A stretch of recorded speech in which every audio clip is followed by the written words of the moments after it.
Everyone, welcome back to my YouTube channel. ಎಲ್ಲರೂ ಹೇಗಿದ್ದೀರಾ? I hope ಚೆನ್ನಾಗಿದ್ದೀರಾ ಅಂದ್ಕೊಂಡಿದ್ದೀನಿ. ಆ್ಯಂಡ್ ನಾವು ಕೂಡ ತುಂಬ ಚೆನ್ನಾಗಿದ್ದೀವಿ ಅಂತ ಹೇಳ್ತಾ ಬನ್ನಿ ಇವತ್ತಿನ ವಿಡಿಯೋನ ಸ್ಟಾರ್ಟ್ ಮಾಡೋಣ. ಇದು ಬಂದು 2 ಡೇಸ್ ವ್ಲಾಗ್ ಆಗಿರುತ್ತೆ.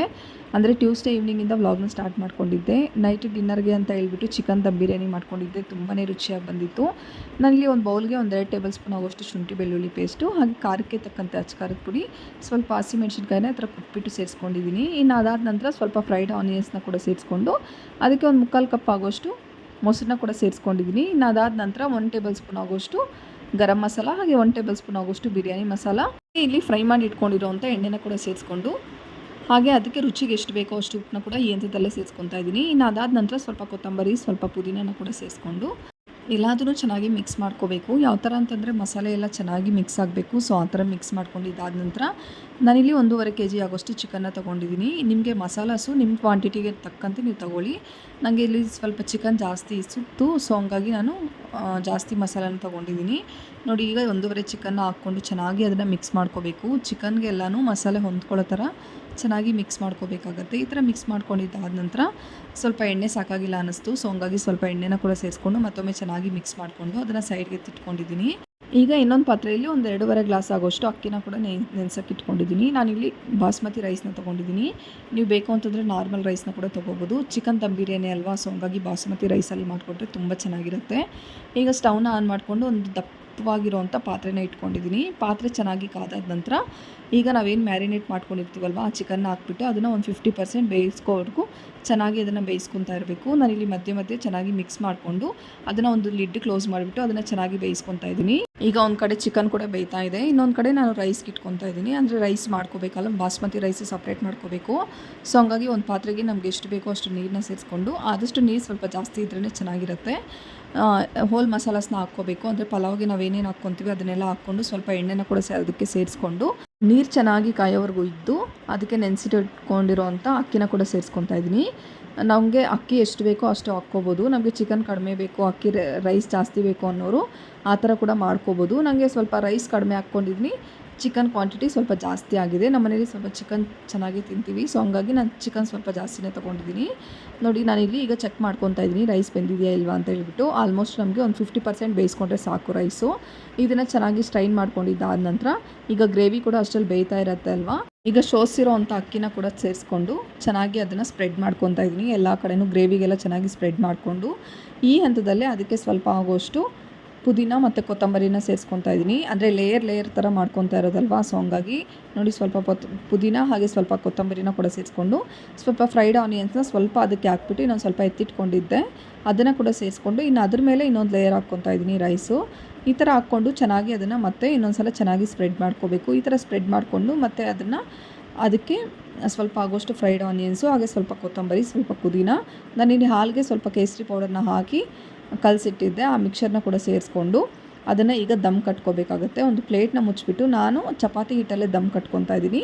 ನೀವು ಬೇಕು ಅಂತಂದರೆ ಬೇರೆ ಥರ ಕೂಡ ದಮ್ ಕಟ್ಕೋಬೋದು. ನನಗೆ ಚಪಾತಿ ಹಿಟ್ಟಲ್ಲೇ ಸ್ವಲ್ಪ ಬೆಸ್ಟು ಅಂತ ಅನಿಸುತ್ತೆ. ಸೊ ಹಂಗಾಗಿ ನಾನು ಯಾವಾಗ ಮಾಡಿದ್ರು ಈ ಥರನೇ ದಮ್ ಕಟ್ಕೊತೀನಿ.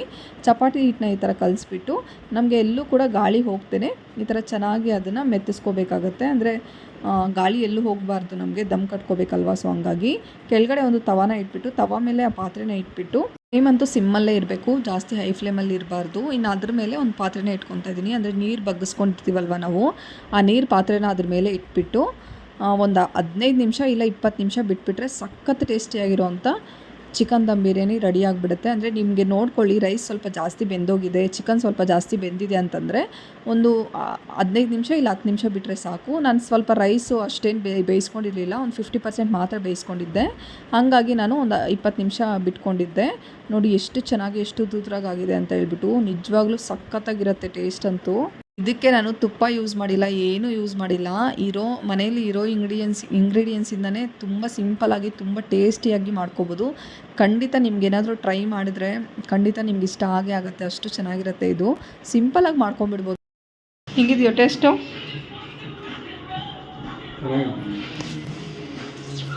ಹಾಂ,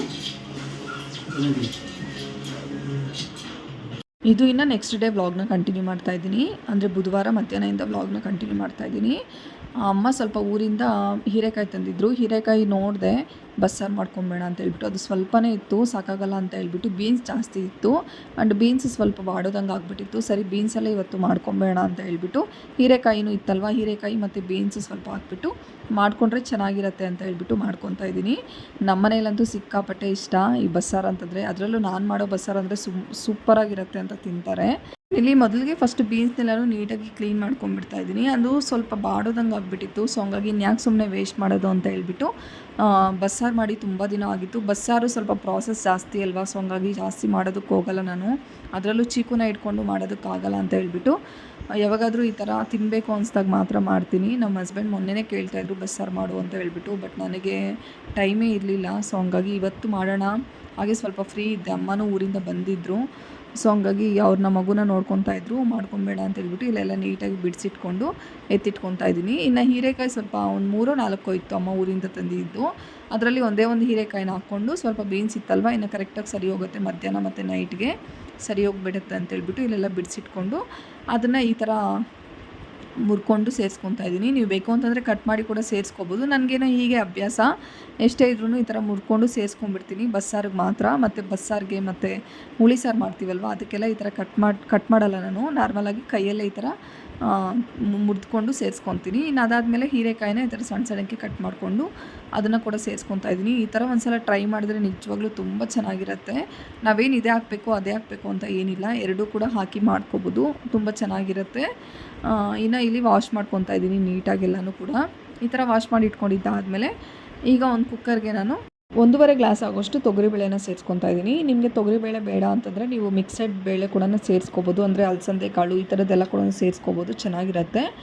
ನಾನಿಲ್ಲಿ 1.5 ಗ್ಲಾಸ್ ಆಗೋಷ್ಟು ತೊಗರಿಬೇಳೆನ ಸೇರಿಸ್ಕೊಂಡು ನೀಟಾಗಿ ಅದನ್ನು ವಾಶ್ ಮಾಡಿ ಇಟ್ಕೊಂಡಿದ್ದಾದ ನಂತರ ಈಗ ಅದಕ್ಕೆ ಕಟ್ ಮಾಡಿ ಇಟ್ಕೊಂಡಿರೋಂಥ ಬೀನ್ಸು ಹಾಗೆ ಹೀರೆಕಾಯಿನ ಸೇರಿಸ್ಕೊತಾ ಇದ್ದೀನಿ. ಸ್ವಲ್ಪ ಜಾಸ್ತಿ ಇತ್ತಲ್ವಾ, ಇಷ್ಟು ನೋಡೋಕೆ ಇಷ್ಟು ಅನಿಸುತ್ತೆ, ಮತ್ತು ಮಾಡ್ಕೊಂಡಾಗ ಸ್ವಲ್ಪನೇ ಇರುತ್ತೆ. ನಮ್ಮ ಮನೇಲಂತೂ ಈ ಥರ ಮಾಡಿದ್ರೆ ಖಾಲಿ ಮಾಡಿಬಿಡ್ತಾರೆ. ಸೊ ಹಂಗಾಗಿ ನಾನು ಸ್ವಲ್ಪ ಜಾಸ್ತಿ ಹಾಕ್ಕೊಂಡಿದ್ದೀನಿ. ಇನ್ನು ಅದಾದ ನಂತರ ರುಚಿಗೆ ಎಷ್ಟು ಬೇಕೋ ಅಷ್ಟು ಉಪ್ಪನ್ನ ಸೇರಿಸ್ಕೊಂಡು, ಬೇಯೋದಕ್ಕೆ ಎಷ್ಟು ಬೇಕೋ ಅಷ್ಟು ನೀರನ್ನ ಸೇರಿಸ್ಕೊಂಡು ಸ್ಟವ್ನ ಆನ್ ಮಾಡಿಕೊಂಡು ಒಂದು ವಿಷಲ್ ಕೂಗಿಸ್ಕೊತಾ ಇದ್ದೀನಿ ನಾನು. ಈ ಬಸ್ಸಾರಿಗೆಲ್ಲನೂ 2 ವಿಷಲ್ 3 ವಿಷಲ್ ಕೂಗಿಸ್ಕೊಂಡ್ರೆ ಫುಲ್ಲು ಸ್ಮ್ಯಾಶ್ ಆಗಿಬಿಡುತ್ತೆ, ಅಷ್ಟು ಚೆನ್ನಾಗಿರಲ್ಲ ಬಸ್ಸಾರು. ಸೊ ಹಂಗಾಗಿ 1 ವಿಷಲ್ ಕೂಗಿಸ್ಕೊಂಡ್ರೆ ಸಾಕು. ನಾನು ಯೂಶ್ವಲಿ ಏನು ಮಾಡ್ತಾಯಿದ್ದೆ ಅಂತಂದರೆ ಪಾತ್ರೆಯಲ್ಲೇ ಮಾಡ್ಕೊತಾ ಇದ್ದೆ. ಸರಿ ಇವತ್ತು ನೋಡೋಣ 1 ವಿಷಲ್ ಕೂಗಿಸ್ಕೊಂಡ್ರೆ ಹೆಂಗಾಗುತ್ತೆ, ಸ್ಮ್ಯಾಶ್ ಆಗಿಬಿಡುತ್ತೆ ಬೇಳೆ ಏನು ಅಂತ ಹೇಳ್ಬಿಟ್ಟು ನೋಡೋಣ ಅಂತ ಹೇಳ್ಬಿಟ್ಟು ನಾನು 1 ವಿಷಲ್ ಕೂಗಿಸ್ಕೊಂಡಿದ್ದೆ. ನಿಜವಾಗ್ಲೂ ಅಷ್ಟೇನು ಸ್ಮ್ಯಾಶ್ ಆಗಿರಲಿಲ್ಲ, ಕರೆಕ್ಟ್ ಪರ್ಫೆಕ್ಟ್ ಕನ್ಸಿಸ್ಟೆನ್ಸಿಯಲ್ಲೇ ಇತ್ತು. ಸೊ ಹಂಗಾಗಿ ನಾನು 1 ವಿಷಲ್ ಕೂಗಿಸ್ಕೊತಾ ಇದ್ದೀನಿ. ಈಗ ಸಾಂಬಾರ್ಗೆ ಏನೇನು ಬೇಕೋ ಅದನ್ನೆಲ್ಲ ಕಟ್ ಮಾಡಿ ಇಟ್ಕೊತಾ ಇದ್ದೀನಿ, ಅಂದರೆ ಒಗ್ಗರಣೆಗೂ ಬೇಕಲ್ವಾ. ಹಾಗಾಗಿ ಈರುಳ್ಳಿನ ಈ ಥರ ಉದ್ದುದಕ್ಕೆ ಕಟ್ ಮಾಡ್ಕೊತಾ ಇದ್ದೀನಿ. ಇನ್ನು ಸಾಂಬಾರಿಗೆ ಸ್ವಲ್ಪ ಈರುಳ್ಳಿನ ಕಟ್ ಮಾಡಿಕೊಂಡು ಅದಕ್ಕೆ ಬೆಳ್ಳುಳ್ಳಿ, ಸ್ವಲ್ಪ ಕೊತ್ತಂಬರಿ ಹಾಗೆ ಸ್ವಲ್ಪ ಹುಣಸೆಹಣ್ಣನ್ನ ರೆಡಿ ಮಾಡಿ ಇಟ್ಕೊಂಡಿದ್ದೀನಿ. ಈಗ ಸ್ಟವ್ನ ಆನ್ ಮಾಡಿಕೊಂಡು ಒಂದು ಪಾತ್ರೆನ ಇಟ್ಕೊಂಡಿದ್ದೀನಿ. ಪಾತ್ರೆಗೆ ಒಂದು ಸ್ವಲ್ಪ ಆಗೋಷ್ಟು ಎಣ್ಣೆನ ಸೇರಿಸ್ಕೊಂಡು ಎಣ್ಣೆ ಚೆನ್ನಾಗಿ ಕಾದಾದ ನಂತರ ಕಟ್ ಮಾಡಿ ಇಟ್ಕೊಂಡಿರೋವಂಥ ಈರುಳ್ಳಿ ಹಾಗೆ ಸ್ವಲ್ಪ ಬೆಳ್ಳುಳ್ಳಿನ ಸೇರಿಸ್ಕೊಂಡು ಚೆನ್ನಾಗಿ ಅದನ್ನು ಫ್ರೈ ಮಾಡ್ಕೋಬೇಕು. ಅಂದರೆ ಯಾವ ಥರ ಅಂತಂದರೆ ಈರುಳ್ಳಿ ಎಲ್ಲ ಸ್ವಲ್ಪ ಕಲರ್ ಚೇಂಜ್ ಆಗೋವರೆಗೂ ಚೆನ್ನಾಗಿ ಅದನ್ನು ಫ್ರೈ ಮಾಡ್ಕೋಬೇಕಾಗತ್ತೆ. ಈ ಥರ ಫ್ರೈ ಮಾಡ್ಕೊಂಡಿದ್ದಾದ ನಂತರ ಅದಕ್ಕೆ 1 ಟೇಬಲ್ ಸ್ಪೂನ್ ಆಗೋಷ್ಟು ಜೀರಿಗೆನ ಕೂಡ ಸೇರಿಸ್ಕೊತಾ ಇದ್ದೀನಿ. ನಾನೇನು ಕಾಳು ಮೆಣಸು ಏನು ಸೇರಿಸ್ಕೊತಾ ಇಲ್ಲ, ಜೀರಿಗೆ ಸೇರಿಸ್ಕೊಂಡ್ರೆ ತುಂಬ ಚೆನ್ನಾಗಿರುತ್ತೆ.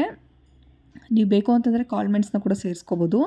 ಈ ಥರ ಸೇರಿಸ್ಕೊಂಡು ಸ್ವಲ್ಪ ಚೆನ್ನಾಗಿ ಫ್ರೈ ಮಾಡಿಕೊಂಡು ಅದಕ್ಕೆ 1 ಆಗೋಷ್ಟು ಟೊಮೊಟೊನ ಕೂಡ ಸೇರಿಸ್ಕೊಂಡು ಚೆನ್ನಾಗಿ ಅದನ್ನು ಫ್ರೈ ಮಾಡ್ಕೊತಾ ಇದ್ದೀನಿ.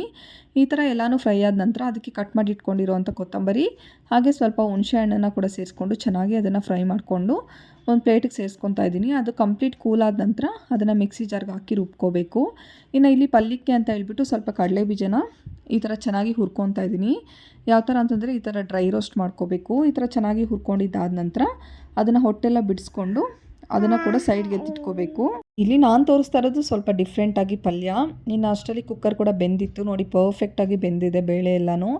ಇಷ್ಟು ಬೇಯ್ಕೊಂಡ್ರೆ ಸಾಕು. ಈಗ ಅದನ್ನು ಶೋಧಿಸ್ಕೊಂಡು ಅದನ್ನು ಡ್ರೈಗೆ ಇಟ್ಕೊಬೇಕು, ಅಂದರೆ ಸ್ವಲ್ಪ ಹಾರಬೇಕಲ್ವಾ. ಸೊ ಹಂಗಾಗಿ ಇಟ್ಕೊತಾ ಇದ್ದೀನಿ. ಇಲ್ಲಿ ಒಂದು ಪಾತ್ರೆಗೆ ಹಾಕ್ಬಿಟ್ಟು ಫ್ಯಾನ್ ಕೆಳಗಡೆ ಇಟ್ಬಿಟ್ಟು ಬಂದೆ. ಇನ್ನು ಅಷ್ಟರಲ್ಲಿ ಇದನ್ನು ರುಬ್ಕೊಂಬೇಡ ಅಂತ ಹೇಳ್ಬಿಟ್ಟು ಮಸಾಲೆನೆಲ್ಲ ಹಾಕ್ಕೊಂಡು ಅದಕ್ಕೆ ಸ್ವಲ್ಪ ಆಗೋಷ್ಟು ಕಾಯಿ ತುರಿ, ಅದು ಸ್ವಲ್ಪ ಜಾಸ್ತಿನೇ ಸೇರಿಸ್ಕೊಂಡಿದ್ದೀನಿ ಕಾಯಿ ತುರಿನ. ಈ ಥರ ಹಾಕ್ಕೊಂಡಿದ್ದಾದ ನಂತರ ಅದಕ್ಕೆ ಈಗ ನಾವು ಬೇಯಿಸಿಟ್ಕೊಂಡಿರ್ತೀವಲ್ವ ಪಪ್ಪು, ಅದನ್ನು ಕೂಡ ಸೇರಿಸ್ಕೊಂಡು ಅದಕ್ಕೆ 1 ಟೇಬಲ್ ಸ್ಪೂನು ಅಥವಾ 1.5 ಟೇಬಲ್ ಸ್ಪೂನ್ ಆಗೋಷ್ಟು ಸಾಂಬಾರು ಪುಡಿನ ಕೂಡ ಸೇರಿಸ್ಕೊಂಡು ಅದನ್ನು ಚೆನ್ನಾಗಿ ರುಬ್ಕೊಂಬರ್ಬೇಕಾಗತ್ತೆ. ನೋಡಿ ಈ ಥರ ರುಬ್ಕೊಂಬಂದಿದ್ದೀನಿ. ಈಗ ಒಂದು ಸ್ಟವ್ನ ಆನ್ ಮಾಡಿಕೊಂಡು ಒಂದು ಪಾತ್ರೆನ ಇಟ್ಕೊಂಡು ರುಬ್ಬಿರೋ ಅಂಥ ಮಸಾಲನ ಕೂಡ ಸೇರಿಸ್ಕೊಂಡು ನಮ್ಗೆ ಎಷ್ಟು ಬೇಕೋ ಅಷ್ಟು ನೀರನ್ನ ಸೇರಿಸ್ಕೋಬೇಕು. ಅಂದರೆ ಕೆಲವರು ತುಂಬ ತೆಳ್ಳಗೆ ಮಾಡ್ತಾರೆ ಬಸ್ಸಾರು. ನಾನು ಸ್ವಲ್ಪ ಗಟ್ಟಿನೇ ಮಾಡೋದು, ನನಗೆ ಗಟ್ಟಿಯಾಗಿದ್ರೇ ಇಷ್ಟ. ಸೊ ಹಂಗಾಗಿ ನಾನು ಎಷ್ಟು ಬೇಕೋ ಅಷ್ಟು ನೀರನ್ನ ಸೇರಿಸ್ಕೊಂಡು ಅದನ್ನು ಕುದಿಯೋದಕ್ಕೆ ಅಂತ ಹೇಳ್ಬಿಟ್ಟು ಸ್ಟವ್ ಮೇಲೆ ಇಟ್ಕೊಂಡಿದ್ದೀನಿ. ಇನ್ನು ಅದಾದಮೇಲೆ ಇನ್ನೊಂದು ಕಡೆ ಬೇಳೆ ಕೂಡ ಚೆನ್ನಾಗಿ ಆರಿತ್ತು. ಇನ್ನು ಅದನ್ನು ಈ ಥರ ಚೆನ್ನಾಗಿ ಹಿಂಡ್ಕೊತಾ ಇದ್ದೀನಿ. ಅಂದರೆ ಬೀನ್ಸಲ್ಲಿ ಸ್ವಲ್ಪ ನೀರು ಬಿಟ್ಕೊಳ್ಳುತ್ತೆ ಬೀನ್ಸು. ಸೊ ಹಂಗಾಗಿ ಈ ಥರ ಫುಲ್ಲು ಹಿಂಡ್ಕೊಂಡು ಮಾಡಿಕೊಂಡ್ರೆ ತುಂಬ ಚೆನ್ನಾಗಿರುತ್ತೆ ಟೇಸ್ಟು. ತಿನ್ನೋದಕ್ಕೂ ಅಷ್ಟೇ ಒಂಥರ ಚೆನ್ನಾಗಿರುತ್ತೆ ಟೇಸ್ಟು. ಹಾಗಾಗಿ ಅದನ್ನೆಲ್ಲ ಹಿಂಡ್ಕೊಂಡು ಒಂದು ಸೈಡ್ಗೆ ಬೌಲಲ್ಲಿ ಎತ್ತಿಟ್ಕೊಂಡಿದ್ದೀನಿ.